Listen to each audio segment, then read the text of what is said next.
Beginilah kondisi jalan lintas provinsi yang amblas yang ada di Desa Tanah Priuk, Kecamatan Muara Beliti, Kabupaten Musirawas.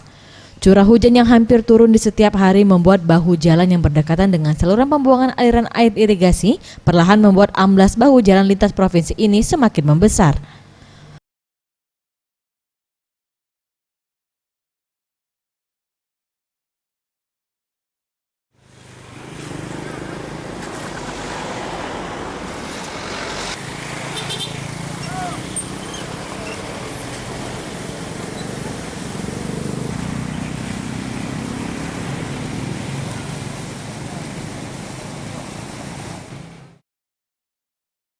Untuk mencegah amblasnya jalan yang lebih besar, Dinas Pekerjaan Umum Bina Marga Kabupaten Mura mengambil tindakan tanggap darurat dengan perbaikan jalan sementara.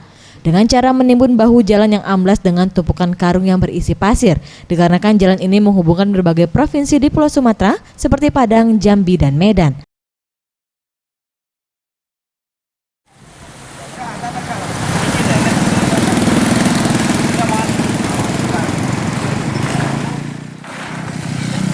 Ya, jadi ini merupakan penanggulangan darurat karena memang bukan kewenangan kita, jadi harus ditanggulangi untuk masyarakat Musirawas yang lewat dan Linggau kan.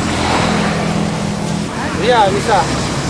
Nanti dari sini lewat jalan ini ke Jembang Terawas, kalau ke kiri ke Linggau lagi, kalau ke kanan ke arah Padang. Tim Liputan Sriwijaya TV.